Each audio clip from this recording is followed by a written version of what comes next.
रहे हैं, कोई आपको समस्या ना हो तो ठीक है। आप हमें सुन पा रहे हैं? बोलिए। जी जी गुरुदेव, जी गुरुदेव।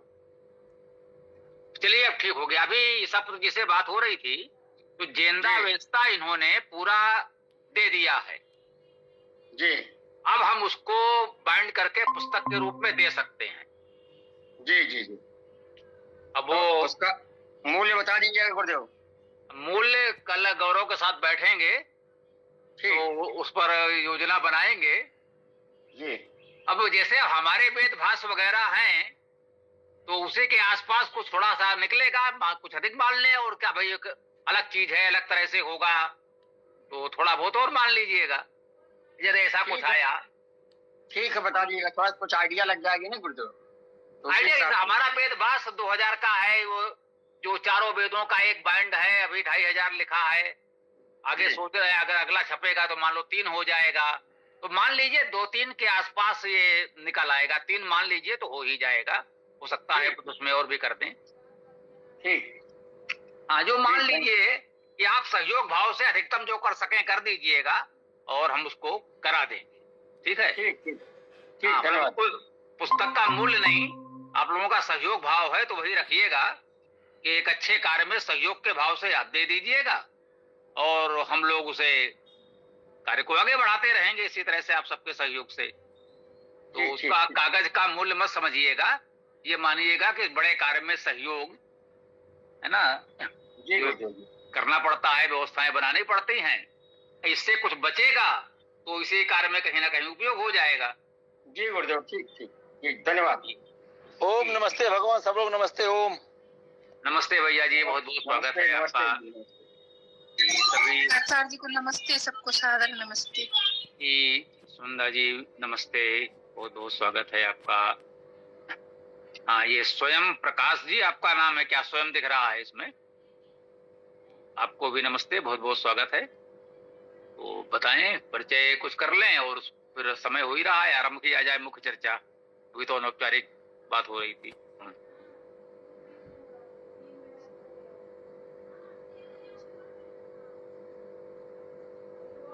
जी स्वयं जी, आप कुछ बोलेंगे, कुछ परिचय देंगे, मुझे समझें तो कुछ बता दें।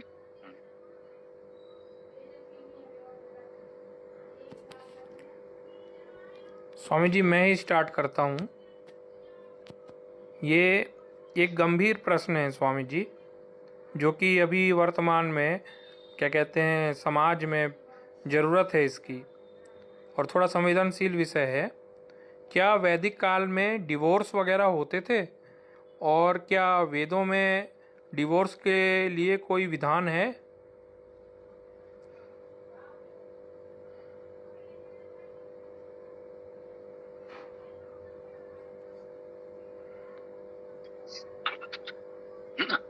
नहीं, बिल्कुल नहीं, हो ही नहीं सकता। मुझे ध्यान आ रहा है कि हम जब अपनी उस आयु में थे, कहीं कोई चर्चा हुई, मैंने कहा हमारे यहाँ तलाक नहीं होता क्योंकि हमारे यहाँ इस शब्द की हिंदी, इस हमारी भाषा में इसके लिए कोई शब्द नहीं है। निकालो, बोरा छोड़ दो। सामान निकालो, बोरा नहीं रह जाएगा। कुछ बुला दो।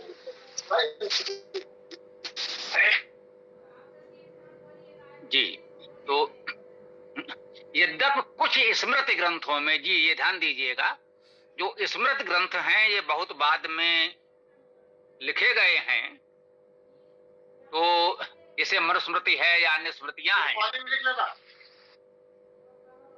तो कुछ स्मृतियों में इसकी व्यवस्था है, उसे मोक्ष शब्द दिया गया है, यह जान लीजिए। वेद में तो नहीं है, वो तो स्पष्ट है, उसमें तो कोई भ्रम नहीं है।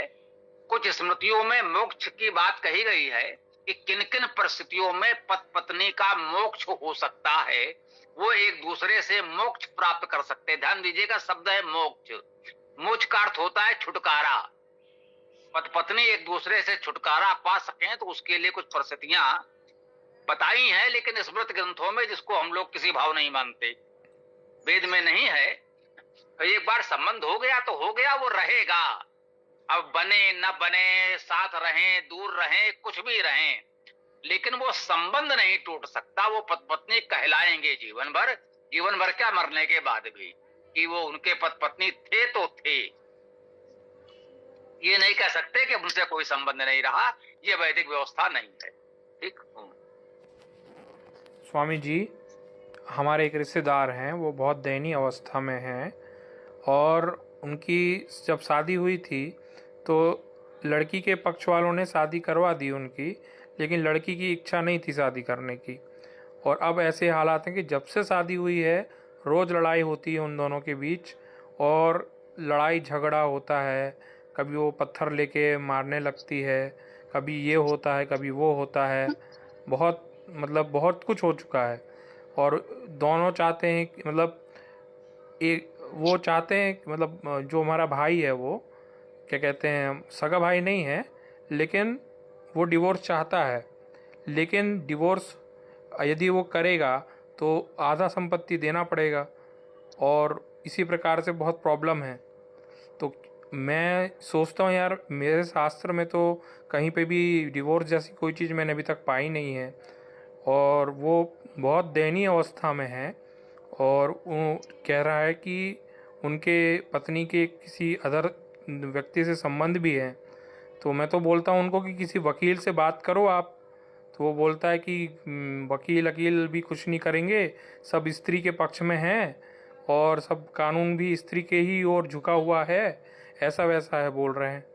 अब मैं अपने शास्त्र खंगालता हूँ तो मुझको तो कुछ समझ ही में नहीं आता कि शास्त्र कहाँ क्या कह रहे हैं इस विषय में। जी भैया जी, मैं ये कहूंगा थोड़ा व्यवहारिक बने। इस विषय में शास्त्र देखने से कोई लाभ नहीं होगा, जो भी निर्णय होगा वो आज के कानून से होगा। आपके शास्त्र में क्या लिखा है वो कोई न्यायालय नहीं सुनेगा, कोई समाज नहीं सुनेगा, कोई नहीं सुनेगा। जो कानून में लिखा है उसके अनुसार न्यायालय का निर्णय होगा, वो सबको मानना पड़ेगा। तो ये लोग ठीक कह रहे हैं कि कानून ऐसे विषय में पत्नी की ओर झुका हुआ, वो नारी हितों की रक्षा नहीं कर रहा है, केवल पत्नी के हितों की रक्षा कर रहा है। ध्यान दीजिएगा, नारी हितों की रक्षा कानून नहीं कर रहा है, कानून केवल और केवल पत्नी के हितों की रक्षा कर रहा है। पत्नी या बहू यदि विवाद हो जाए तो न्यायालय या कानून केवल उस बहू या पत्नी के अधिकारों की रक्षा करेगा, अन्य महिलाएं पिस जाए तो उन्हें कोई लेना देना नहीं है। इस विवाद में लड़के के माँ और बहन आदि भी पीड़ित हो जाते हैं, लेकिन कानून उनकी कोई सहायता नहीं कर सकता, क्योंकि कानून बिल्कुल एक पक्षी बहू या पत्नी के पक्ष में है। ये बात जो लोग कह रहे हैं वो ठीक कह रहे हैं।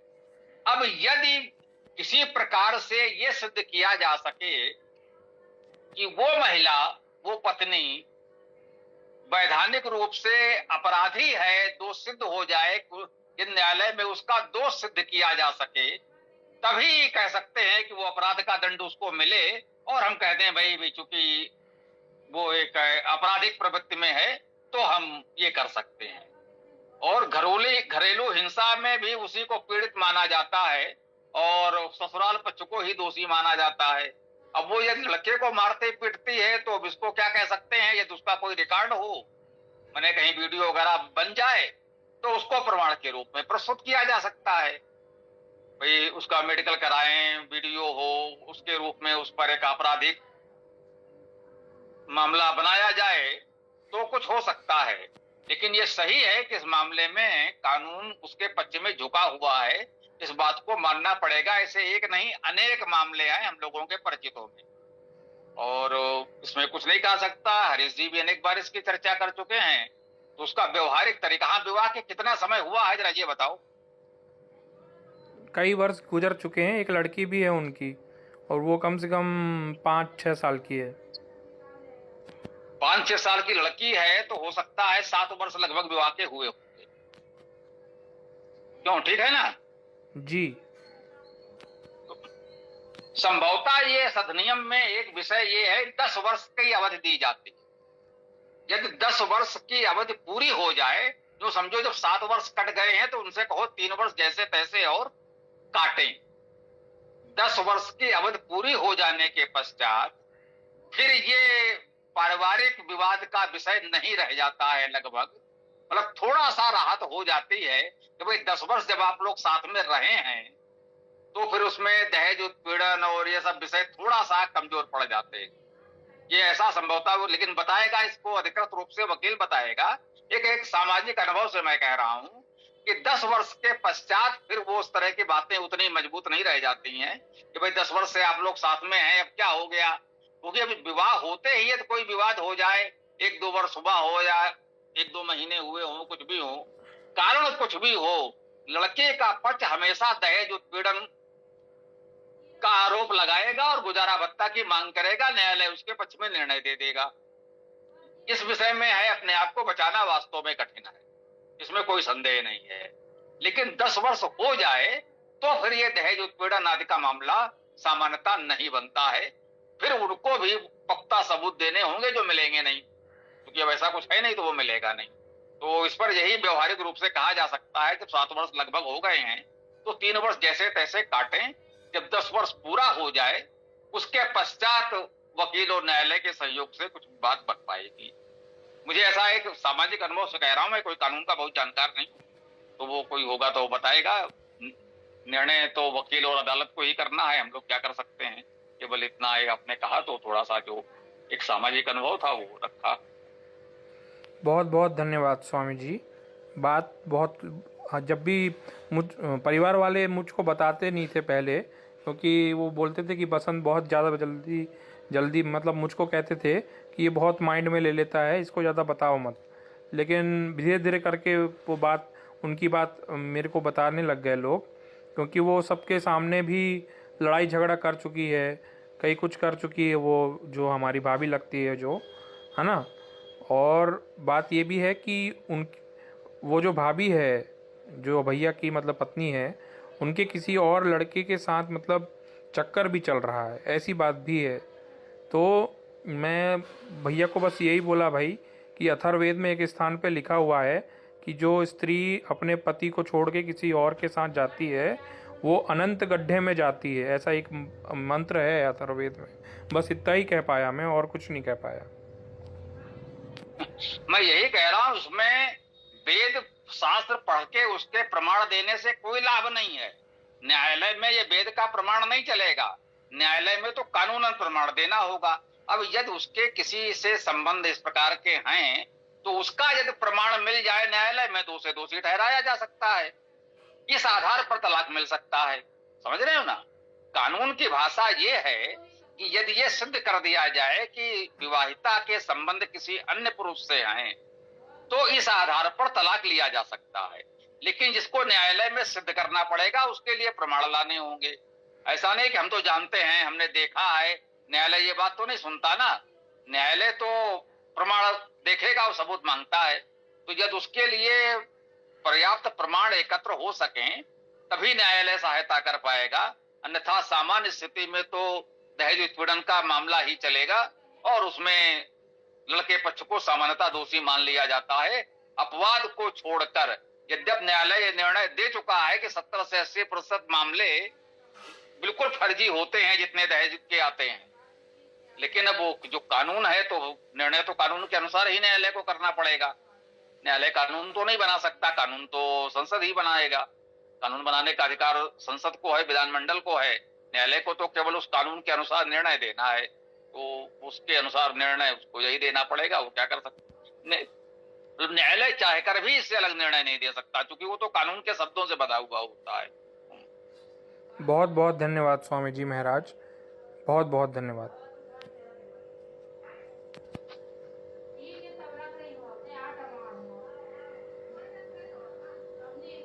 जी, और कोई बात किसी की हो तो रखें। मुझे लगता है आज जो अवेस्ता दिया है ईसा पुत्र जी ने, ये बहुत अच्छी बात है। अवेस्ता ग्रंथ एक तरह से मिल गया है तो उसको पुस्तक के रूप में प्रस्तुत भी किया जा सकता है।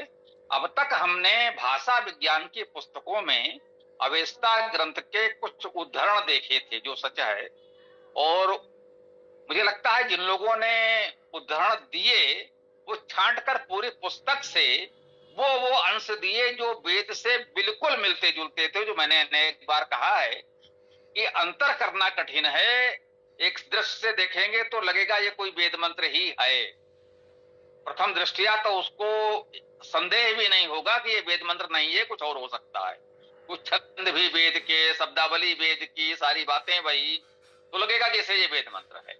लेकिन जब ये अवस्था मूल रूप में नहीं मिला था अभी तक, तो ये जो मिला तो उससे अब मैं ये कह सकता हूं कि अवस्था वेद के इतना निकट तो नहीं है भाई, जो उसके कुछ श्लोक ऐसे हो सकते हैं जो वेद के बिल्कुल निकट हों, लेकिन जो संस्कृत भाषा है वो अपेक्षाकृत अवस्था की तुलना में संस्कृत भाषा जिसे हम रामायण महाभारत आदि देखते हैं वो वेद के अपेक्षाकृत अधिक निकट है। आज हम ये कहने की स्थिति में है। वैदिक ब्राह्मण ग्रंथों की भाषा तो वैदिक भाषा ही है, उसमें तो कोई संदेह नहीं है। तो अवेस्ता की भाषा ब्राह्मण ग्रंथों जैसी नहीं है, उसकी भाषा अब हम कह सकते हैं कि संस्कृत से मिलती जुलती है, और यूं कहें कि संस्कृत का भी थोड़ा सा भ्रंश है, उसे अब हम प्राकृत की कोट में रखना चाहते हैं। अलग नहीं है, ये कोई भ्रम न पाले, ये तो अब भी हम कह रहे हैं कि वो अलग नहीं है, वो भारतीय भाषाओं के स्तर पर ही है। लेकिन वो जो वेद के पैरेलल हम कह रहे थे, आज हम उसमें ये संशोधन करना चाहते हैं कि वो वेद के समानांतर नहीं है, वो वैदिक भाषा नहीं है, वो जो संस्कृत भाषा वैदिक भाषा का अपभ्रंश है। वैदिक भाषा पहले है, उसके पश्चात संस्कृत भाषा है, और संस्कृत भाषा का अपभ्रंश हो करके जो ये विभिन्न प्राकृत भाषाएं बनी, क्षेत्रीय स्थानीय प्राकृत भाषाएं, मागधी, अर्धमागधी, सौरसेनी, महाराष्ट्री, वैदर्भी, ये अनेक जो प्राकृत भाषाएं बनी हैं, उन्हीं प्राकृत भाषाओं में एक ये फारसी भाषा भी है जिसका प्राचीन ग्रंथ ये अवेस्ता है। तो ये आवश्यक था कि मैं कहूं, क्योंकि मैं ही कहता रहा हूं तो अपनी बात में मैं संशोधन कर देता हूं। इसको देखने के पश्चात मेरे मन में ये आया कि इस मान्यता में इतना संशोधन करने की आवश्यकता है। जी, मैंने थोड़ा सा पढ़ा था अवेस्ता का इंग्लिश ट्रांसलेशन, उसमें शुरू में ये कहा है, पहले उन्होंने ये कहा, अवेस्ता ने ये कहा, फिर उसके उत्तर में इन्होंने ये कहा। मतलब वहाँ कन्वर्सेशन चल रहा था, वार्तालाप चल रही थी कि अमुक ने ये कहा, अमुक ने वो कहा। तो ये वेद एक प्रकार से पुराण जैसा ग्रंथ लग रहा है। बाकी मैंने पूरा पढ़ा नहीं, थोड़ा सा समय ही मिल पाया, थोड़ा सा बस पढ़ा हूँ मैं। नहीं, वो तो है ही, इसमें तो कोई संदेह नहीं। बात हम भाषा की कर रहे थे, वो तो उसमें आता ही था, गाथा श्राव्यंतम, ये जरथुष्ट है ना, असुर है, जरथुष्ट कह सकते हैं, उनके ऋषि हैं एक प्रकार से, आप मान लीजिए अवेस्ता का ऋषि जरथुष्ट है। जरथुष्ट उसका ऋषि हो गया, और उसका संवाद कभी ईश्वर से होता है या किसी अन्य से होता है। तो इस तरह की बातें तो उसमें था, वो हवन यजन कर रहे हैं, बात कर रहे हैं, गाथा सुना रहे हैं, इस तरह की बातें तो पहले से भी जानकारी में थी। मैंने जो कहा वो मुख्य बात थी भाषा की। जैसे बताया ब्राह्मण ग्रंथ है, ब्राह्मण ग्रंथों में भी आपको ये संवाद, वार्ता, ये सब मिलेगा, ऋषि एक दूसरे से मिलते हैं, बात करते हैं, ये ब्राह्मण ग्रंथों में आपको मिलेगा। लेकिन ब्राह्मण ग्रंथों की भाषा बिल्कुल वैदिक भाषा है। ब्राह्मण ग्रंथों की भाषा और वेद की भाषा में कोई अंतर नहीं है, दोनों वैदिक भाषा है, पूरी तरह से एक भाषा है। हाँ, शैली अलग है, वेद की शैली अलग है, वेद अलग ग्रंथ है, ब्राह्मण ग्रंथ बिल्कुल अलग है, लेकिन दोनों एक ही भाषा में है।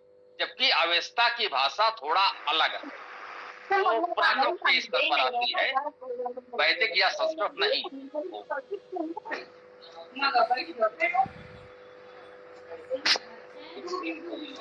किशोर जी कुछ बोल रहे हैं आप, माइक खुला है, बंद कर दें जी। अब किसको कोई अपनी बात कहनी हो तो रखें, बस ये ध्यान रखें जब बोलें तो माइक ऑन करें, और जब बात पूरी हो जाए तो बंद कर दें, तो लोग भी अपनी बात कह पाएंगे।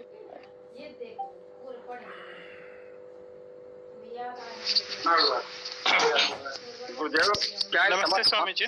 हम लोगों को समझ में आएगा जो भाषा उसकी है, उसका हिंदी रूपांतरण कहीं मिलेगा, या फिर वो हम लोगों को समझ में आ जाएगा? चलिए थोड़ा और देख लिया जाए, फिर इस पर बात करेंगे। स्वयं जी कुछ कह रहे थे, आप बताएं। हाँ, नमस्ते स्वामी जी। आज के गोष्ठी में ये श और ख का जो संदर्भ था उसके बारे में बात होनी थी ना? जी जी जी, मूर्धन्य श का ख हो जाना। जी देखिए, इसको यूं समझ लीजिए कि एक सामान्य लोग जो कहें, अशिक्षित लोग यमुना को जमुना बोलते हैं, योजना को योजना बोलते हैं, यज्ञ को यज्ञ बोलते हैं, है ना। तात जनक तनया यही सोई, धनुष यज्ञ यही कारण होई। तो यज्ञ को यज्ञ बोल देना, यमुना को जमुना बोल देना, ये अशिक्षित लोगों का अशुद्ध उच्चारण है। ये वैसे ही है पुरुष को पुरुष बोल देना। और भैया शेष जी को शेख जी कहना उचित नहीं होगा मेरे विचार से, ये पूरी तरह से अशुद्ध है। जी, लेकिन इसके लिए जो शास्त्र प्रमाण दिया जा रहा है कि ये मध्यांदिनी शाखा या कौन सी शाखा है शुक्ल यजुर्वेद की, तो ये शाखा जो है वो तो फिर पूरी शाखा ही शुद्ध हो जाएगी ना। जी, शाखा अशुद्ध नहीं है। कुछ अशिक्षित लोग अशित उच्चारण कर रहे होंगे तो उनको शुद्ध कर लेना चाहिए अपना उच्चारण, बस, और कुछ नहीं। लेकिन इसके लिए उन्होंने नियम बना दिया ना कि अगर ये श के आगे ठ ड हो तब नहीं होगा उच्चारण, और अगर नहीं है तो फिर ख होगा। इस तरीके से कुछ है। जी, माइक बंद कर दिया करें, आपसे कहा ना जब बात पूरी हो जाए माइक बंद। जी जी जी जी।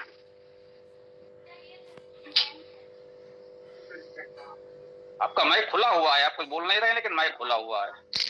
हेलो हेलो जी, अब माइक बंद करिए तब तो कोई कुछ ये सिस्टम थोड़ा सा गड़बड़ कर, एक सेकंड।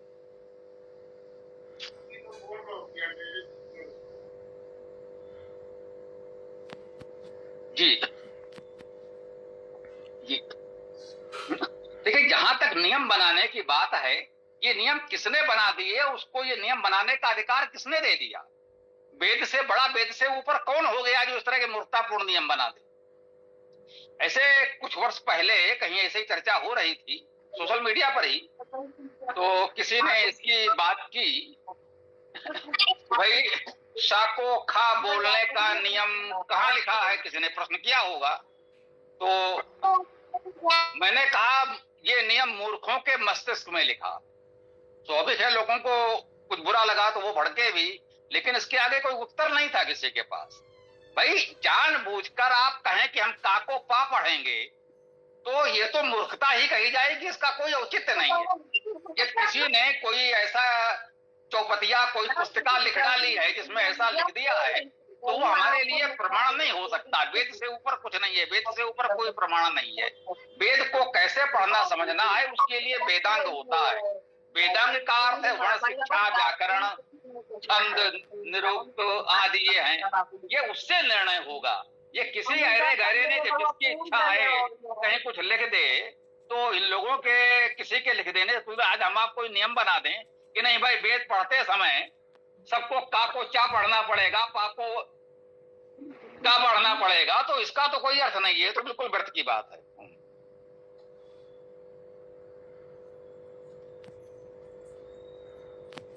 जी जी स्वामी जी, आपका बहुत ही अच्छा तर्क है, लेकिन इसके विरोध में जो तर्क हमारे सामने आता है वो व्याकरण के संधि नियमों के को आधार बना देते हैं लोग, कि जैसे कि सच्चिदानंद में सतचित को च हो जाता है। इस तरह के बहुत सारे नियम हैं जिसमें अगला जो वर्ण है वो पिछले वर्ण के अनुसंधि में बदल जाता है। तो ये व्याकरण के नियम का आधार बना करके कि जैसे व्याकरण में ऐसा होता है इसलिए इस वेद के इन मंत्रों को इस तरह से, तो इसका क्या उत्तर दिया जा सकता है? जी बिल्कुल ठीक कहा आपने। माइक बंद करेंगे? जी जी जी। देखिए, संधि के नियमों से वर्ण परिवर्तन होता है, ये ठीक है ना। जगत गुरु मिलेगा, जगत गुरु हो गया। जगत में नाथ जुड़ा तो जगन्नाथ हो गया, जो आपने बिल्कुल ठीक कहा कि बाद वाले वर्ण के अनुसार पहले वाला वर्ण परिवर्तित होता है, ठीक है। लेकिन कब होता है? जब वो अस्वर या हलंत होता है। व्याकरण की तकनीकी भाषा में पढ़ने के सूत्रों के अनुसार उसे हल कहते हैं या हलंत वर्ण कहते हैं। बोलचाल में उसे आधा अक्षर कहते हैं, और शुद्ध कहें तो वो अस्वर है, अर्थात उसमें कोई स्वर नहीं हो। जगत में ता हलंत है, तभी नाथ जुड़ने पर वो जगतनाथ होता है, ठीक है ना। और यदि स्वर पूरा हो तो उसके आगे कुछ भी आए फिर कोई परिवर्तन नहीं होगा। इसे कृत शब्द में ता पूरा है। कृत के आगे आप नाथ जोड़ेंगे तो कृतनाथ होगा, कृतिनाथ होगा, श्रुति धर्म होगा। श्रुति है, स्वर है। यदि स्वर के पश्चात कोई व्यंजन आएगा तो कोई परिवर्तन नहीं होगा। यदि अस्वर है, स्वर नहीं है, जिसे हलंत कह सकते हैं या आधा अक्षर बोलचाल में कहते हैं, उसके पश्चात कुछ आता है तो परिवर्तन होता है। ये व्याकरण का संधि का नियम है, और ये नियम किसी के बनाने से नहीं बना है। आप सहज भाव से जब बोलेंगे तो जगत गुरु प्रयास करके अलग करके रुककर बोलना पड़ेगा। यदि आप कह सकते हैं बिल्कुल प्रवाह में तेजी से बोलते चले जाएं तो स्वाभाविक रूप से जगत गुरु निकलेगा, जगन्नाथ निकलेगा। वो नियम व्याकरण में न पढ़ा हो व्यक्ति तो ये बिल्कुल ध्वनि विज्ञान है, ध्वनि शास्त्र है, ये प्राकृतिक है। उच्चारण ऐसा सामान्यता होता है। इसीलिए जब वो अस्वर है यानी कि दोनों बिल्कुल निकट आकर मिल जाएंगे, स्वर है तो वो दोनों को अलग कर देगा तो नहीं होगा। ऐसा नहीं है कि किसी गहरे गहरे के कह देने से ऐसा होता है, ठीक है। और मान लीजिए किसी के पास इतने बुद्धि विवेक नहीं हो, हमारे इतने तर्क को ना समझ पाए, ऐसा हो सकता है। यदि वो व्याकरण को मानता है तो भैया उनसे पूछो किस व्याकरण में लिखा है, क्या पाणिनि व्याकरण में ऐसा कुछ कहा गया है, क्या पाणिनि के पहले के शास्त्र का व्याकरण उपलब्ध है उसमें कहा गया है। चांद व्याकरण का नाम लेते हैं वो, ये कुछ है क्या? हाँ, माइक तो बंद करें। देखिए, चांद व्याकरण तो कुछ नहीं होता, चंद्र व्याकरण होता है, ठीक है ना। जो व्याकरणाचार हुए हैं पाणिनि उनमें अंतिम है, पहले नहीं है, ये हम जानते हैं और मानते हैं। जो चांद व्याकरण कह रहे हैं स्वाभाविक है, उनके पास इतनी बुद्धि नहीं है, इतनी जानकारी नहीं होगी। इंद्रस चंद्र आकाश कृष्णा आप सल पाणिनि तथा, ये व्याकरणाचार्यों का क्रम है। सबसे पहले व्याकरणाचार्य इंद्र हुए, इंद्र के बाद चंद्र हुए, ठीक। ये चंद्र व्याकरण की बात वो करते हैं तो कृपया चंद्र व्याकरण का सूत्र पाठ, धातु पाठ लाकर हमको दे दें, हम उनका बड़ा उपकार मानेंगे। ये व्याकरण कहीं उपलब्ध ही नहीं है। प्राचीनतम व्याकरण जो उपलब्ध है वो पाणिनि व्याकरण है, समझ गए ना। और जो पाणिनि से पहले का व्याकरणाचार्य है वो इतना मूर्ख नहीं हो सकता, वो पाणिनि से भी अच्छा उसका व्याकरण है, उससे गया बीता नहीं हो सकता।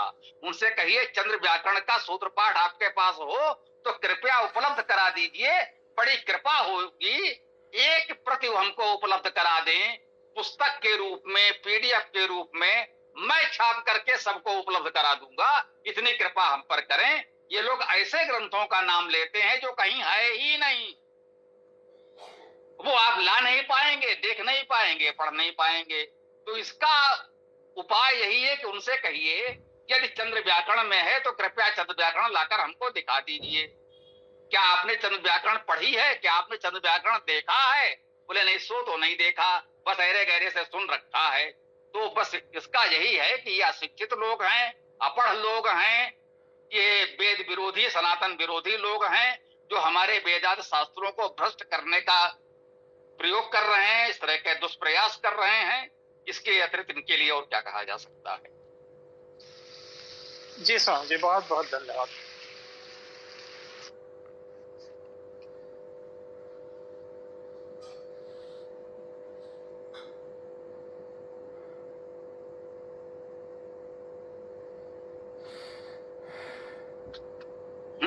जैसे बोलचाल में या कहा होता, संस्कृत में यह है, संध के नियम से विसर्ग का ओ हो गया तो यो हो गया।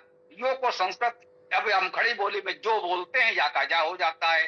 से यमुना का जमुना हो गया, उतर नहाए जमुन जल जो शरीर संश्याम। यमुना को जमुना, गंगा जमुनी संस्कृति सुनते होंगे। तो जमुना क्या है भाई, है तो यमुना, वो गंगा जमुनी नहीं, गंगा यमुनी संस्कृत कहना चाहिए। लेकिन अब उच्चारण भ्रष्ट हो गया है। अब यज्ञ को लोग यज्ञ बोल रहे हैं तो ये उच्चारण दोष है। उच्चारण दोष को सुधारा जाना चाहिए, न कि किसी ने यदि अशुद्ध उच्चारण कर दिया है तो उसको आप प्रमाण मानकर, नहीं भाई हमारे गुरुजी तो ऐसे ही बोलते थे तो हम ऐसे ही बोलेंगे। तो भैया फिर आप कुएं में गिरो या खाई में, लेकिन बाकी लोगों को अपने साथ उधर मत ढकेलो।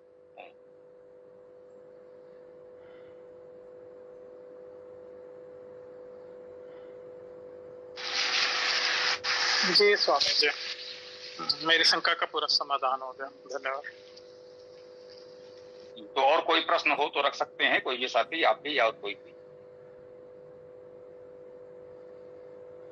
गुरुदेव, पहला तो मैं ये थोड़ा सा बता दूं, जब ये कोर्ट वाली बात आई थी तो उसमें एक एविडेंस एक्ट है, उसको देख लें। बिना एविडेंस के कोर्ट कुछ नहीं मानता है।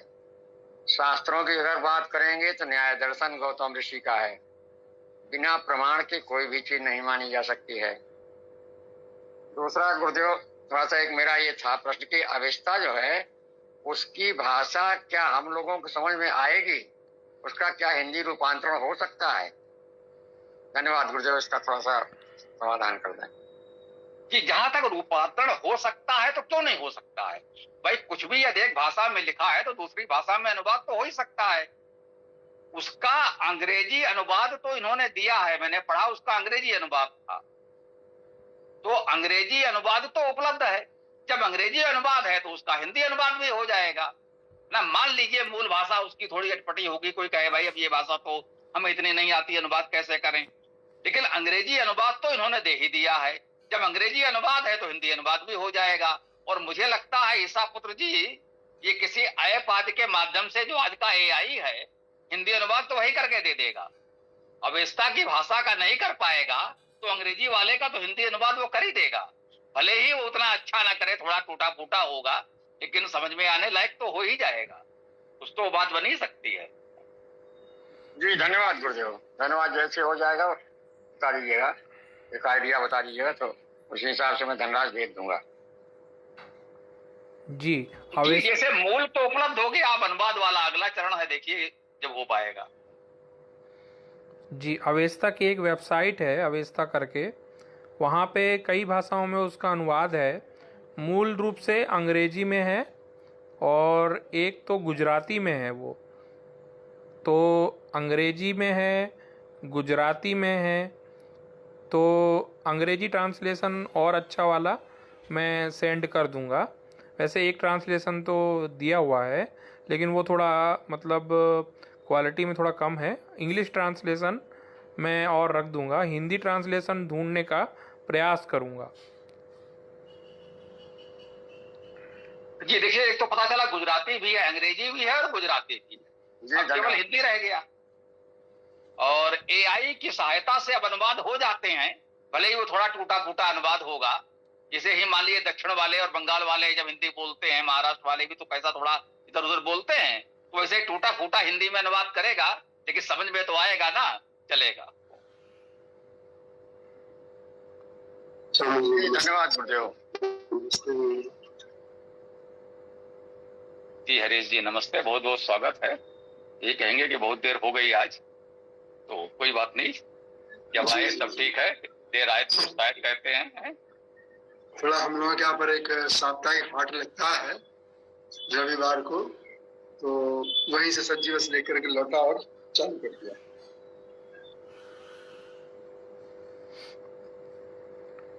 जी, मैंने कहीं पढ़ा था स्वामी जी, अब वो प्रामाणिक है कि नहीं ये तो नहीं पता, लेकिन इंटरनेट में कहीं लिखा था कि चाइना वाले ये मानते हैं कि उनकी जो भाषा है, चाइनीज़ लैंग्वेज है, वो बहुत पहले कोई ब्रह्मा ऋषि करके हुए थे, उन्होंने बनाई है। अब ये बात सही है कि नहीं पता, लेकिन एक चाइनीज़ व्यक्ति अपने वेबसाइट में लिखा हुआ था। अब ये सही है कि नहीं, अब कौन बताए ये।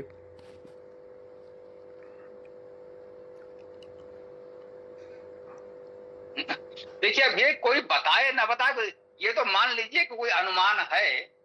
अब चीन की परंपरा में ब्रह्मा नाम का ऋषि रहा हो, ये थोड़ा अटपटा तो लगता है, लेकिन किसी चीनी ने अपनी वेबसाइट में लिखी है तो निश्चित रूप से उसे नकारा भी नहीं जा सकता। उस पर विचार होना चाहिए कि भाई चीन के किस प्राचीन ग्रंथ में कैसे ये बात लिखी गई है। भाई उसने कहा है तो किसी आधार पर कहा होगा। चीन की सभ्यता भी प्राचीन सभ्यताओं में मानी जाती है, इसमें कोई संदेह नहीं है ना। भारत, ईरान, इराक, मिस्र, यूनान के साथ साथ चीन की सभ्यता भी विश्व की प्राचीन सभ्यताओं में मानी जाती है। लेकिन जो चीन की भाषा है वो बिल्कुल ही अटपटी है।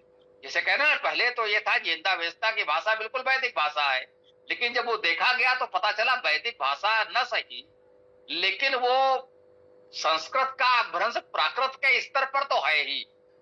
हिंदावेस्ता के कुछ श्लोक तो बिल्कुल वैदिक भाषा जैसे लगते हैं, लेकिन जो पूरे फॉर्मेट को देखेंगे, पूरे ग्रंथ को देखेंगे, तो हम ये कह सकते हैं कि प्राकृत के स्तर पर तो है ही। पाली भी एक प्राकृत है, ये जान लें।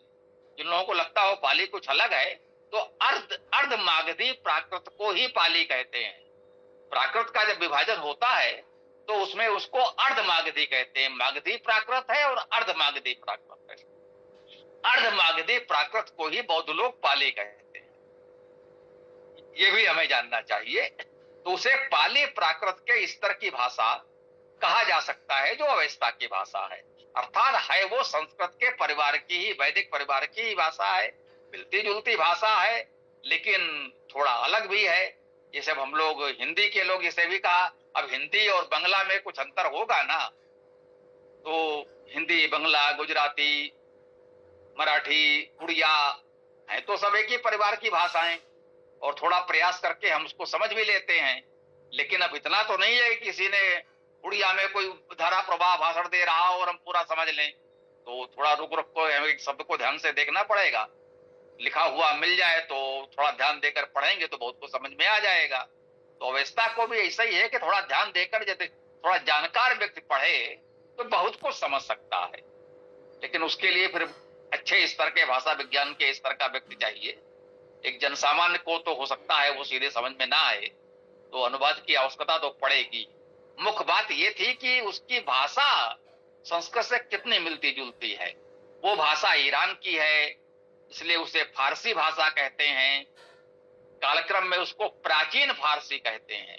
जो मुगल काल में भारत में फारसी चलती थी उसे मध्यकालीन फारसी कहते हैं, मिडवल फारसी, मिडवल पर्शियन कहते हैं।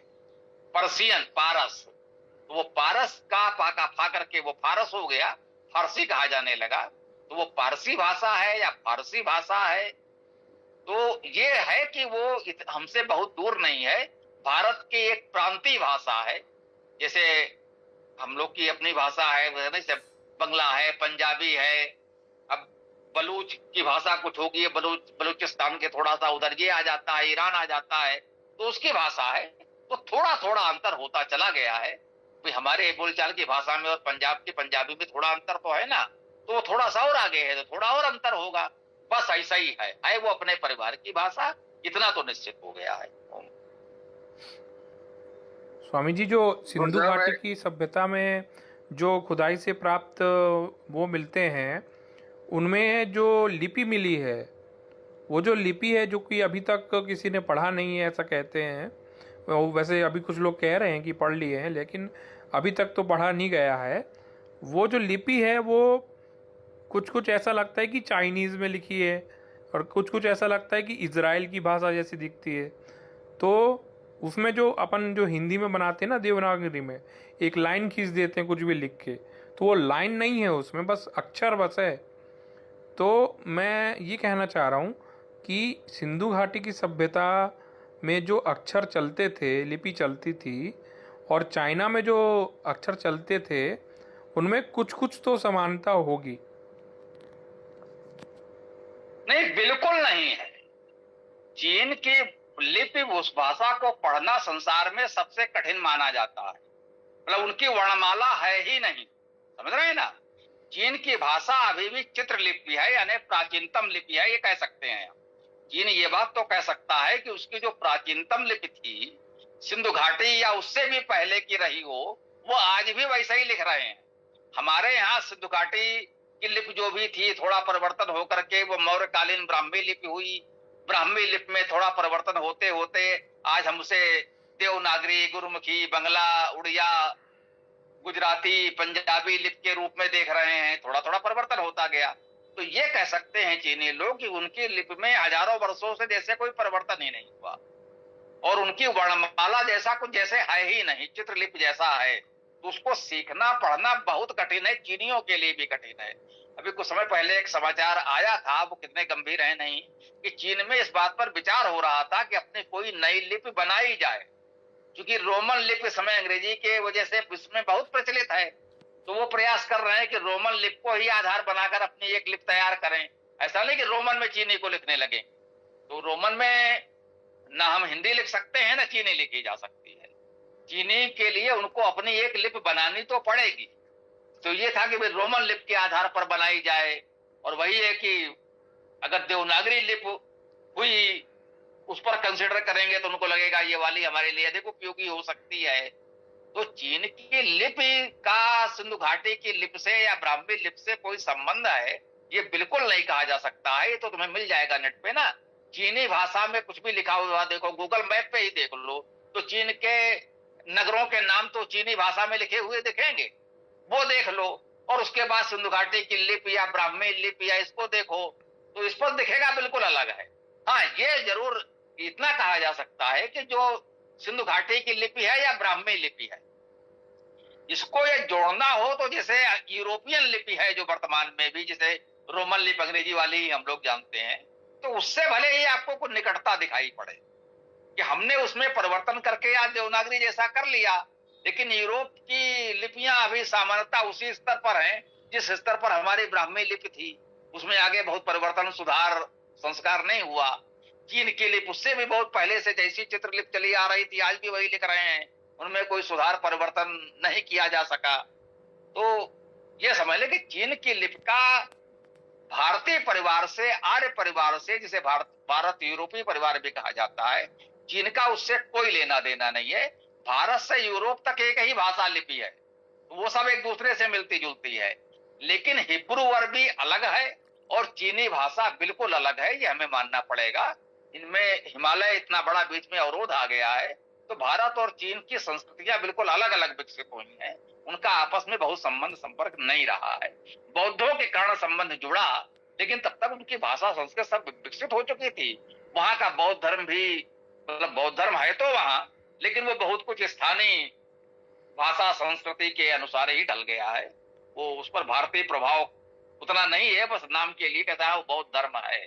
जैसे भारत के ईसाइयों को ही देख लो, उसमें क्या यूरोपियन लगता है, यहीं के लोग थे, ईसाई बन गए तो क्या अंतर पड़ा, तो बस थोड़ा सा ही पड़ा, बाकी सब वैसा ही है। तो वही स्थिति चीन के बौद्धों की है। चीन जापान के बौद्ध जो हैं वो बौद्ध हैं, लेकिन उनकी भाषा संस्कृति सब जो है स्थानीय है। जी, चाइना वाले अपने देश को एकदम बंद करके रखते हैं। वहाँ पे यूट्यूब नहीं चलता, वहाँ गूगल नहीं चलता, वो मतलब एकदम पैक हैं, पूरी दुनिया से एकदम कटे हुए हैं। यद्यपि व्यापार दुनिया में सबसे ज़्यादा चीन ही कर रहा है, लगभग सबसे ज़्यादा में से एक है, लेकिन वो अपनी बातों को जग जाहिर नहीं करते, खुले नहीं हैं वो।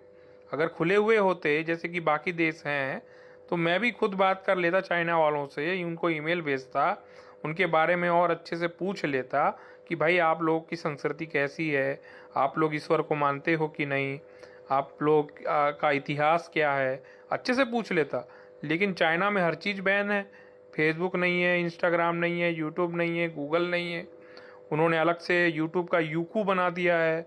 ऐसे ही बहुत सब कुछ अलग ही है उनका, तो पूरा अलग ही चल रहा है। जबकि साउथ कोरिया खुला हुआ है और साउथ कोरिया के गाने और उनके पूरा कल्चर जो है दुनिया भर में भी बहुत फेमस है। अच्छा हाँ, साउथ कोरिया की बात हुई, साउथ कोरिया का और दक्षिण भारत का जो लैंग्वेज है तमिल तेलुगु का, इनके शब्द जो हैं बहुत सारे मिलते हैं स्वामी जी। मुझको भी आश्चर्य हुआ कि साउथ कोरिया के शब्द और दक्षिण भारत के शब्द मिल कैसे रहे हैं। जैसे कि अप्पा कहते हैं ना, पिताजी को अप्पा कहते हैं, वहाँ भी नहीं, अप्पा नहीं, बाबा कहते हैं शायद। हाँ, तो ये जो ऐसे शब्द बहुत सारे हैं जो तेलुगु और कोरियन भाषा में मिलते हैं। एक यूट्यूब वीडियो मैंने देखा था, आपको मैं भेज दूंगा, बहुत सारे शब्द तेलुगु और कोरियन के मिलते जुलते हैं। धन्यवाद। देखो, संयोग से एक प्रतिशत शब्द भी यदि मिलते हैं तो हजारों होंगे, लिख दिए जाएंगे, वो एक अलग विषय है, लेकिन वो बिल्कुल अलग वर्ग की भाषाएं हैं। कुछ शब्द तो हो सकते हैं। इसे देखिए, अंग्रेजी में सफर का अर्थ क्या है? कष्ट होना, और उर्दू में सफर का अर्थ है यात्रा करना। शब्द तो बिल्कुल ज्यों का त्यों है, लेकिन अर्थ उसका बिल्कुल अलग है। अब एक संयोग है, ऐसे बहुत से संयोग भी हो जाते हैं, तो समान अर्थ वाले भी हो जाते हैं। लेकिन चीन, कोरिया, जापान, इन सब की भाषाएं अलग हैं, उसका हम लोगों से सीधा संबंध नहीं है।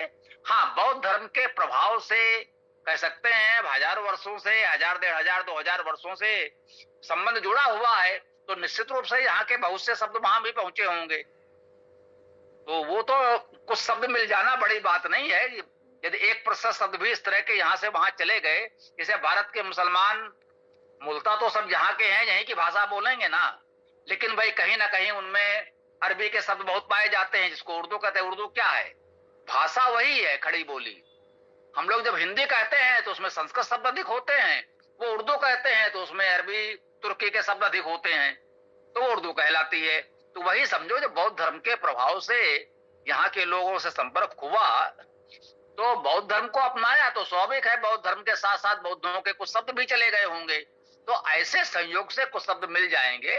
लेकिन मान लीजिए उर्दू भारतीय भाषा है, उसमें कुछ अरबी तुर्की के शब्द मिलते हैं, तो कहते हैं अरबी तुर्की के शब्द उर्दू में मिलते हैं तो उर्दू अरबी भाषा नहीं हो जाएगी। ध्यान रखिएगा, अरबी भाषा हिब्रू भाषा बिल्कुल अलग है, उसका उर्दू से कोई लेना देना नहीं है, फारसी से उसका कोई लेना देना नहीं है।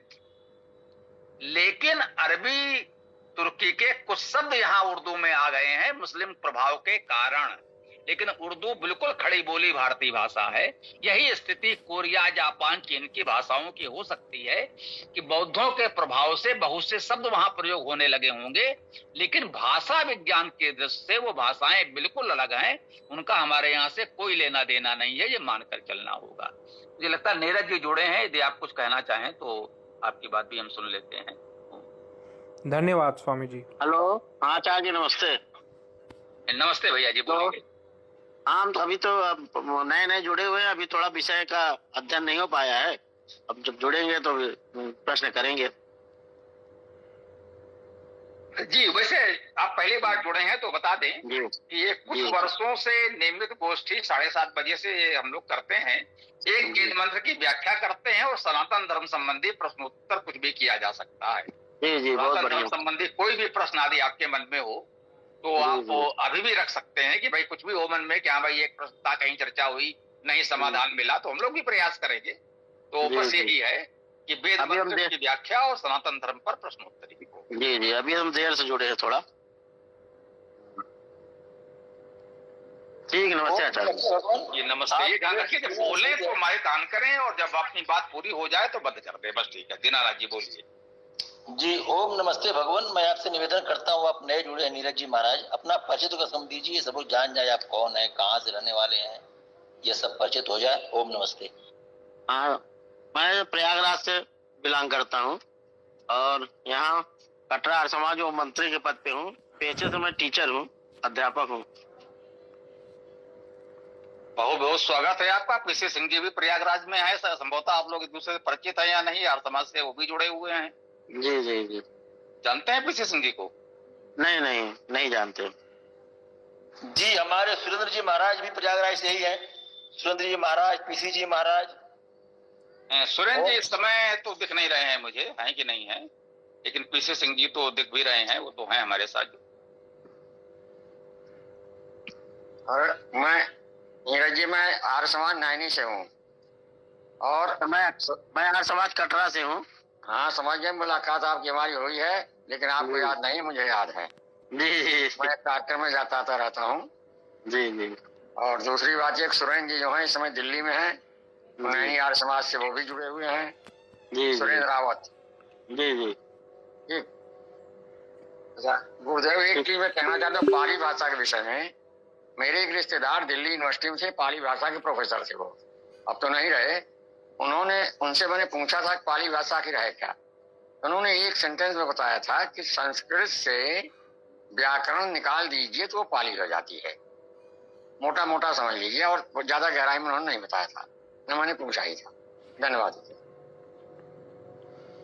जी। बात समझ में आने की है, जिन शब्दों में आपके समझ में आ गया।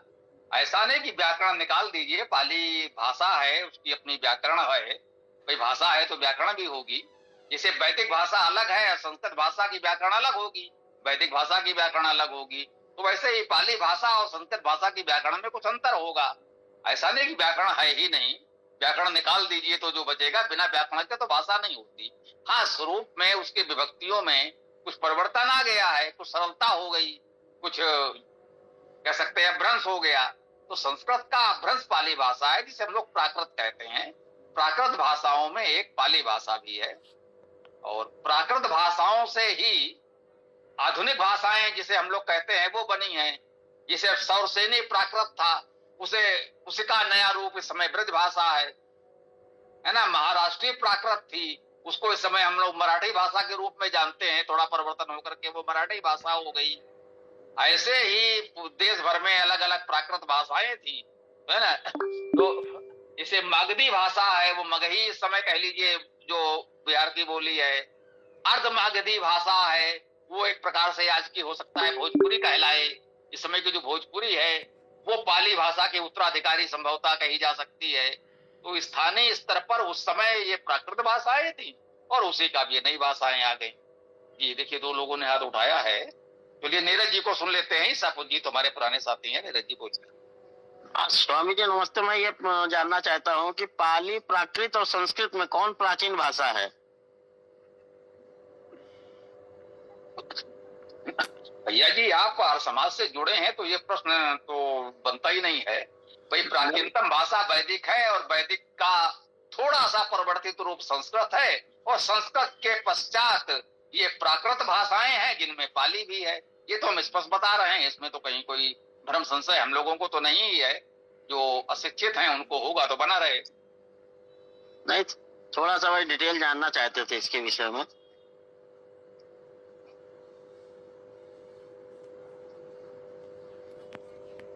बात पूरी हो जाए तो माइक बंद कर दिया करें, ये अनुशासन है गूगल मीट का भी। तो डिटेल में इसमें और क्या डिटेल बताया जा सकता है? वो तो भाषा विज्ञान की पुस्तक पढ़िए, किसमें क्या क्या कैसे परिवर्तन हुआ है ना। भाई, वैदिक भाषा बहुत सरल और तार्किक भाषा है। संस्कृत भाषा में कह सकते हैं व्याकरण में कुछ जटिलता आ गई, और उसके पश्चात जो प्राकृत भाषाएं हुई वो फिर कह सकते हैं कि और सरलीकरण की ओर बढ़ी। भाई, लोक व्यवहार में बोलचाल में जटिल व्याकरण नहीं चलती, तो संस्कृत वालों ने बड़ी जटिल व्याकरण बना दी थी। वैदिक भाषा फिर भी बोलचाल की सरल भाषा थी, संस्कृत वालों ने कुछ व्याकरण को ज्यादा ही कस दिया। तो उसके पश्चात फिर लोक व्यवहार में जो भाषा चली प्राकृत आदि, वो और सरलीकरण की ओर बढ़ी। उसमें व्याकरण का कह सकते हैं, जैसे पीसी जी ने कहा, ये बात लगभग ठीक है कि व्याकरण को निकाल दीजिए। मतलब वो कहें तत्सम प्रयोग उतने नहीं रह गए कि बिल्कुल हलंत विसर्ग ये सब जैसा होना चाहिए वैसा ही बोला जाए, वो ऐसा नहीं है। से पाली भाषा में अस्वर रा नहीं होता, हलंत रा नहीं होता, या कह लें आधा रा नहीं होता, वो धर्म का धम्म हो जाता है। देखिए, कर्म का काम तो हम यहाँ भी खड़ी बोली में भी बोल देते हैं। यद्यप संस्कृत में काम का अर्थ कामना है, वैदिक भाषा और संस्कृत भाषा में काम का अर्थ हो गया कामना, इच्छा। लेकिन हम यहाँ कर्म को काम बोल देते हैं। भाई, क्या काम कर रहे हो, अर्थात क्या कर्म कर रहे हो। कर्म का भ्रंश काम है। आधा राज जो ऊपर वाला था वो लुप्त हो गया, तो वही वहां धर्म का धम्म हो गया। इस धम्मो सनातना वो कहते हैं। अब देखिए, ये बौद्धों का एक सूत्र है, एस धम्मो सनातना, यह सनातन धर्म है। अब एस तो संस्कृत का ही है, इसमें कहीं विसर्ग या हलंत माल लग जाता है, कहीं एस ऐसे भी लिखा मिलेगा, वेद में भी मिल जाएगा और संस्कृत में भी मिल जाएगा। वो कह रहे हैं एस धम्मो, धर्मो होता संस्कृत में व्याकरण में बनता तो धर्मो होता, रालुप्त हो गया तो धम्मो हो गया। सनातना जो का त्यों ले लिया है, एस धम्मो सनातना, तो बस यही है। और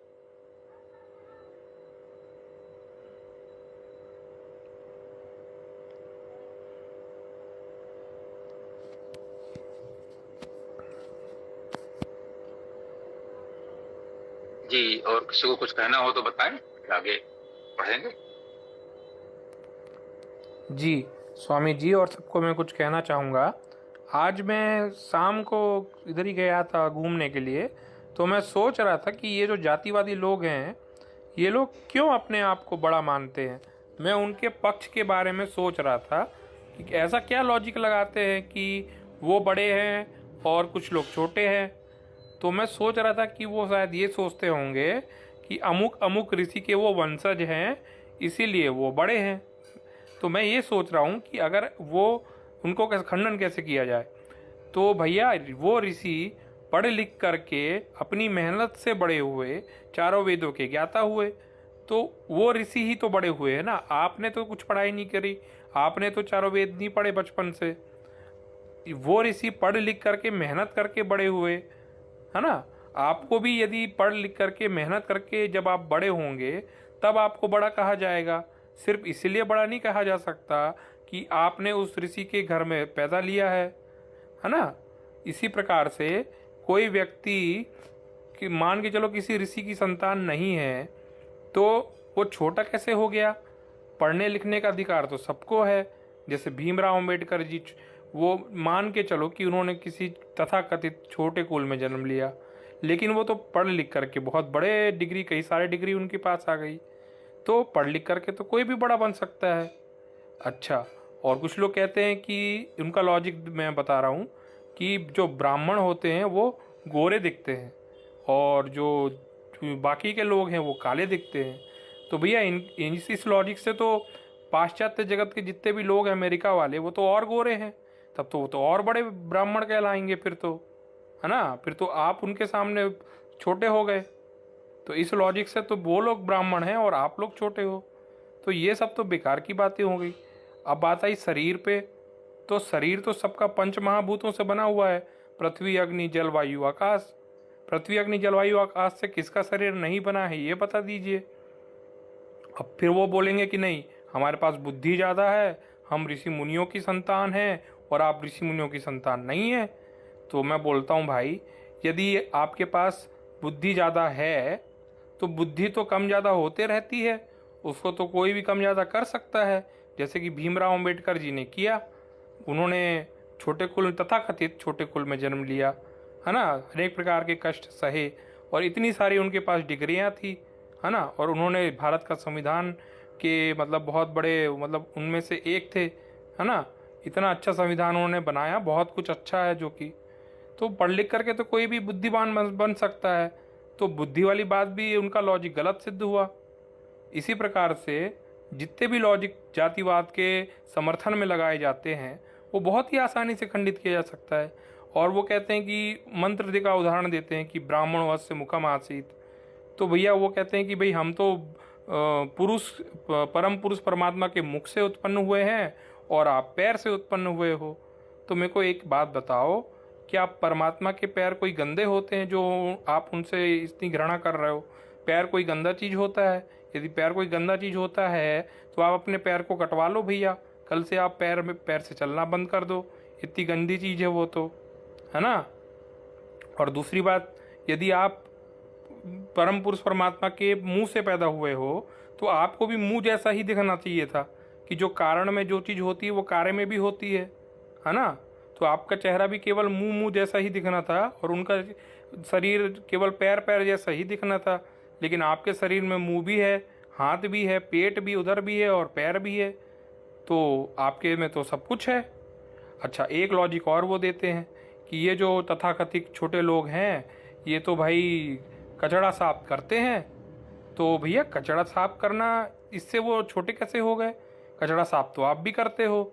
हाँ, कुछ लोग ये कहते हैं कि भाई ये लोग जो है लैट्रिन साफ करते हैं। अरे भैया, लैट्रिन तो आप भी अपने हाथ से साफ करते हो, रोज बाथरूम जाते हो ना, हाथ से साफ नहीं करते क्या? तो तब तो फिर आप भी छोटे हो गए। तो ये इस तरह से तो हर लॉजिक का खंडन आराम से हो जाता है। अब ये पता नहीं क्यों जातिवाद को इतना वो कह रहे हैं, है ना। इस प्रकार से हर लॉजिक का खंडन आराम से हो जाता है। और प्रमाण देना है तो आराम से प्रमाण दिया जा सकता है। जैसे कि सांख्य दर्शन में लिखा हुआ है शरीर किससे बना है, तो वहाँ एक विद्वान कहता है पृथ्वी से, और कपिलाचार्य कहते नहीं पंच महाभूतों से शरीर बना है। अब इसको ही हम वेदों से भी सिद्ध कर सकते हैं। अच्छा, और वेदों में तो स्पष्ट लिखा है, भगवान स्वयं कह रहे हैं कि भैया मैं ही आप सबका निश्चित रूप से पिता और माता हूँ। और हम शरीर के प्रत्येक अंग को परमात्मा ने ही बनाया। इसके लिए भी एक सूक्त पूरा का पूरा है, वो अष्टाचक्रानौ द्वारा वाला जो सूक्त है वो पूरा का पूरा दिया हुआ है। तो सारे प्रमाण, सारे लॉजिक यही सिद्ध करते हैं कि ये सब बकवास की बातें हैं। जातिवाद पता नहीं किस मूर्ख ने चालू कर दी और दिमाग खराब कर रहा है लोगों का और इस देश की दुर्गति करते जा रहा है। धन्यवाद। भैया जी, ये बातें लॉजिक से तय नहीं होती, प्रमाण से कोई नहीं मानेगा। कुल मिलाकर ये समझो कि जो सत्ता पर अधिकार करके बैठ गया है वो क्यों छोड़े। अंग्रेजों का शासन था, वो यही मानते थे कि भाई सत्ता पर उनका अधिकार है, वो उन्नत हैं, वही बुद्धिमान है, इसलिए शासन वो कर रहे हैं, शासन करने का अधिकार उनका है। जब तक उनके पास सामर्थ्य रही उन्होंने शासन किया, लगभग आधे विश्व पर तो उनका शासन था ही। लेकिन समय आया, लोग खड़े हुए और आज वो छोटे से द्वीप में सिमट गए हैं। जिनके राज्य में कभी सूर्य नहीं डूबता था, आज वो सूर्य देखने को तरस रहे हैं। तो ये सब लोग ऐसे ऐसे ही अपने लॉजिक गढ़ लेते हैं। लॉजिक से कोई नहीं सुनेगा। जब प्रभावशाली तरीके से आप इतने बड़े होकर खड़े हो जाएंगे तो उनको मानना पड़ेगा। तर्क से वो ना मानेंगे, तर्क से कोई नहीं सुनता। जब पड़ती है तब मानना पड़ता। इतने ही बड़े थे तो मुसलमानों और अंग्रेजों के काहे जूते चाटते रहे, है ना। इसीलिए तो हम लोग फंसे कि अब मुगल आए, मुसलमानों का शासन हुआ तो लोगों ने कहा अच्छा है, अब तक ये ठाकुर साहब पंडित जी हम ही को चार जूते लगाते थे, आज इनको भी पढ़ रहे हैं तो मजा आ रहा है। सीधी सी बात है। जब तुम अपने लोगों को जूते लगा रहे थे तो जब दूसरे बाहर के लोग आए तुमको भी चार जूते पड़े तो बाकी लोग तो ताली बजा रहे थे, अच्छा है चार मेरी ओर से और मारो। तो उनकी सारी हेकड़ी सारा वो धरा रह गया। अंग्रेज आ गए तो उनके सामने भी गिड़गिड़ाते रहे, जूते चाटते रहे, तो सारा उनका उच्चता का अहंकार चला गया। तो उच्चता का अहंकार वो वही है कि इस देश की व्यवस्था पर उनका अधिकार है, मंदिरों पर अधिकार है, संपदा पर अधिकार है, भूमि पर अधिकार है, तो इसलिए वो बड़े हैं।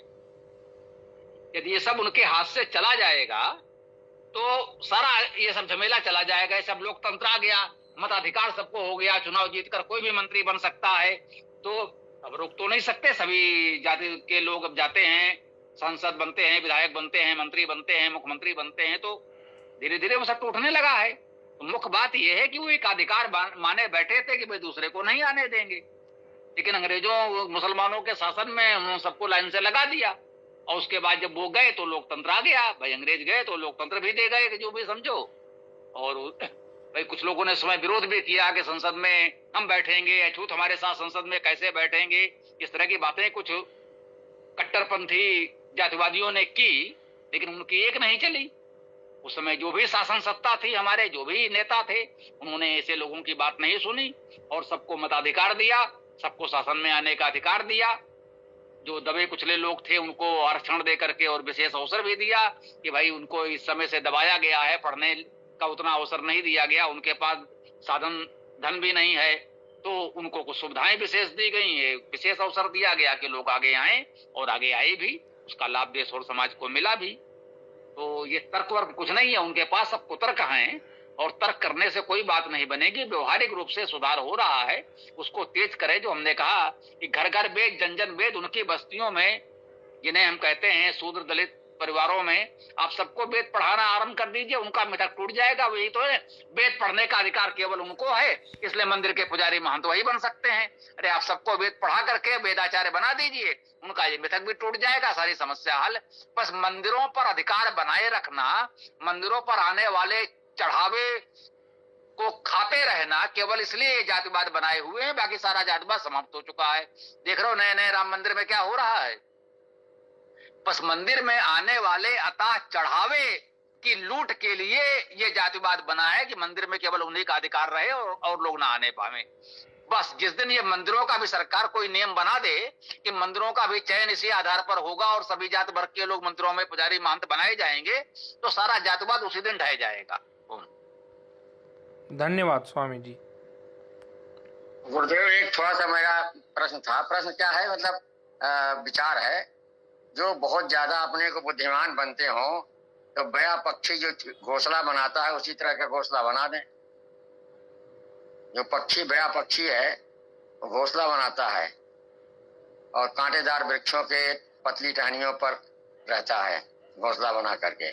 जो बुद्धिमान लोग हों, जो अपने को बड़ा उच्च समझते हो, श्रेष्ठ समझते हो, एक घोंसला बना के दिखा दें। धन्यवाद गुरुदेव जी। घोंसला छोड़ दीजिए, उस पर तो यही कहा जाता है ना, कितने तकनीकी आविष्कार हैं, कितने आप आधुनिक उपकरणों का प्रयोग करते हैं, सब ईसाइयों और यहूदियों के आविष्कार हैं। इन महा बुद्धिमान लोगों ने अब तक कौन सा आविष्कार करके हमको दिया है? यदि ये ईसाइयों और यहूदियों के आविष्कार न होते तो आज भी ये बैलगाड़ी पर चल रहे होते। जो आधुनिक सुविधाएं ये सब ले रहे हैं, यदि इतने ही बुद्धिमान थे तो अब तक कोई साइकिल बनाकर क्यों नहीं दी? एक कोई छोटी सी चीज बनाकर क्यों नहीं दी? ये लोग एक घड़ी साइकिल न बना पाए, सब कुछ बनाया उन लोगों ने जिनको ये मिलेच कहेंगे, है ना, और बड़े गर्व से उपयोग करते हैं कि हमारे पास ये वाला मोबाइल है, ये वाली कार है, ये है। अरे भैया, किसने आविष्कार किया है? ये अभी जो है तेल का दिया जला रहे होते और बैलगाड़ी पर चल रहे होते।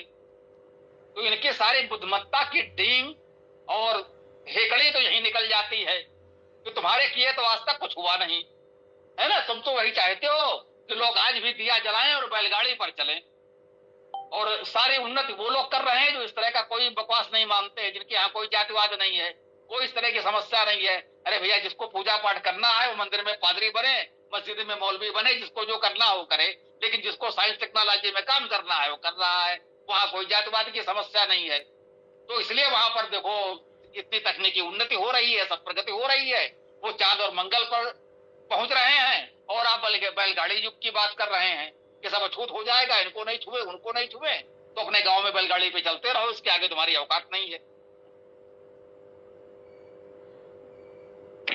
जातिवाद जो आपने बात उठाई है, वास्तव में विवादित बात है और जिसका विवाद अंतहीन चलेगा, भले ही उसका कोई आधार हो या निराधार रहे तो रहे। उन्होंने अपनी हट पकड़ ली है कि हम पंडित जी हैं और सर्वश्रेष्ठ हैं तो हैं। अब उसका तोड़ यही, एक तो स्वामी जी ने बताया वेद वाली बात, दूसरी बात ये है कि हम भी अपने लोगों को वैसे ही संबोधन दें जैसे वो संबोधित है, पंडित जी, पंडित जी, पंडित जी, शुक्ला जी, शर्मा जी, दुबे जी, चौबे जी, बंजे जी, ये नहीं बोलते वो। तो हम अपने साथियों क्या बोलते हैं? बंसीलाल, संजयलाल नहीं बोले, आप भी बोले इसको। अरे भैया, ओ वर्मा जी, ओ वर्मा जी, ओ धनिया जी, ओ कुर्मी जी, ये क्यों नहीं बोलना शुरू करते हम? जिस दिन हमें शुरू कर दे उस दिन क्या वो भी खत्म हो जाएगी, अपने आप जाति बात ठहर जाएगा। आप काहे ना माथा पच्ची कर रहे हो? इस बात में दिमाग लगा सकारात्मक रूप से कि हम अपने साथी को भी उसी सम्मान के साथ वैसे ही पुकारेंगे। आप क्यों जाते चमनोची बात, क्यों रे गांठ देगा जूते, कितने पैसे लेगा? आराम से बोलो ना, अरे लल्लू भैया ये कितने पैसे लेना है इसकी गांठ में? हम ऐसे नहीं बात करते उससे। तो ये हमें बदलना पड़ेगा। जिस दिन हम इसको बदलना शुरू करने हो जाएगा। हम जाते दुकान पे, क्या रेट दिया सामान, ये है, तो सेठ जी बोलो ना आप उसको रामलाल धनलाल पल्लाल क्यों बोल रहे? आप बोले सेठ जी, सीधी सीधी बात है। वहां जाते क्षत्रिय ठाकुर जी, आप तो ठाकुर जी बोले, क्यों सच है उनको सिंह जी बोलो। तो ये हमको सुधार करना पड़ेगा। अगर हम सुधार नहीं करेंगे तो वो अपने आप को तो श्रेष्ठ मानते ही रहेंगे। आपने कभी सुना किसी भी ब्राह्मण को आपस में बात करते हुए कि शुक्ला जी, वर्मा जी, सब नहीं, पंडित जी, जो मिलेगा पंडित जी, बच्चा है तो पंडित जी, बड़ा है तो पंडित जी। और तो और यहाँ पे मुझे अपने सर्विस काल की बातचीत में घटना याद आ गई कि हमारे यहाँ पर एक कोई गबन का केस था, तो उनका आपस में पत्राचार चल रहा था, बड़े उच्च स्तर पर मैनेजमेंट को बता रहे थे वो घटनाक्रम। तो दूसरे जब वहां पर एक अधिकारी बने मुखिया विभाग के, तो उन्होंने उनको बुलाया, बोले पंडित जी अब हो गया बात, उसको आप बंद करो और आप जो चाहोगे आपको मिल जाएगा। बात खत्म हो गई 2 मिनट में, सारी चिट्ठी पत्री पौधा पत्री सब खत्म। तो ये चीज हम क्यों नहीं आपस में पैदा करते एक दूसरे के लिए? जिस दिन हम ये पैदा कर लेंगे आपस में एक दूसरे के लिए, उनकी सारी पंडिताई एकदम मिट्टी में मिल जाएगी। आपको माथा पच्ची करने की जरूरत ही नहीं पड़ेगी। ऐसा नहीं, माथा पच्ची कसरत इसलिए हो रही है कि हम अपने लोगों को सम्मान नहीं दे रहे। ये बिल्कुल ठीक बात है। वहां उनका कहीं कोई संत आए, अरे भाई फलाने संत जी पधारे हैं, हमारा सौभाग्य है। कहीं भागवत कथा हो रही है, कोई दूसरे बाबा जी आ जाएं, तो जो कथा कह रहा होगा मन में भले खोल रहा हो ये कहां से आ गया, लेकिन बिल्कुल माइक पर ऐसे बोलेगा, अरे भाई आई देखिए ये इस मंदिर के महंत, ये महान संत जी पधारे हैं, हमारा पांडाल धन्य हो गया, हमारा सौभाग्य है कि महंत जी यहाँ पर पधारे हैं। वो बड़े उससे उसका स्वागत करेगा। अब आप समाज में देख लो, एक दूसरे विद्वान के सब सार्वजनिक रूप से काट करने में लगे रहते हैं। अरे भाई व्यक्तिगत रूप से कोई बात हो तो चलो एक अलग बात है, सार्वजनिक रूप से तो सबको एक आचार्य जी, महर्षि जी को थोड़ा अच्छा सा संबोधन दो, है ना। आचार्य जी तो हम कह ही सकते हैं कि भाई सब समाज के जो विद्वान आचार्य हैं उनको एक सम्मानजनक संबोधन जो भी आया रे भाई आइए आचार्य जी। भले ही आपका किसी विषय पर मतभेद है, कोई व्यक्तिगत है, कहीं कुछ है, वो अलग विषय है। सार्वजनिक रूप से भैया एक दूसरे को सम्मान दोगे तो सम्मान मिलेगा, तुम उसको सम्मान नहीं दोगे वो तुमको सम्मान नहीं देगा, और तुम्हारे झगड़े में बाकी लोग ताली बजा रहे हैं कि ठीक है भैया इनके यहाँ तो कोई व्यवस्था ही नहीं है, और उनके यहाँ कितनी व्यवस्था है, चाहे जितना जैसा भी हो, लेकिन सब एक दूसरे का पूरा सार्वजनिक रूप से तो सम्मान करते ही हैं। अंदर अंदर एक दूसरे के काट में लगे रहते हैं, वो भी एक सच्चाई है, लेकिन सार्वजनिक रूप से सब पूरा सम्मान करते हैं। वो महंत जी, आचार्य जी, संत जी कुछ क्या बोले भाई, हम किसी संत का तो अपमान है उनको, भाई अरे भाई वो तो उन्होंने आप कुछ ऐसा बात कही थी, अरे भले होगा भाई वो संत है, अब संत के विषय में तो हम ऐसा कुछ नहीं कह सकते हैं, संत का अपमान तो नहीं कर सकते। लोग किसी ने अगर कोई झगड़ा लड़ाने का प्रयास भी किया तो उन्होंने 2 शब्दों में निपटा दिया, अरे भाई अब संत है कह गए होंगे, अब संत की बात पर क्या कहना। ओम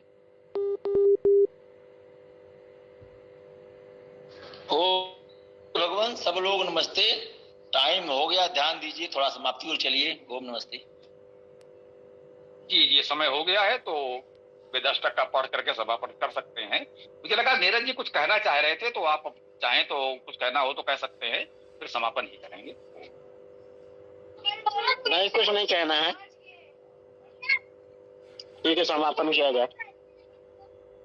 ठीक है, तो वेदाष्टक पाठ के साथ हम लोग समापन करते हैं। वेदाष्टक अर्थात चारों वेदों के प्रथम और अंतिम मंत्र, इन 8 मंत्रों का पाठ करके समापन होता है। आप भी जुड़ सकते हैं, योगदान दे सकते हैं। तो वेदाष्टक आरंभ करें।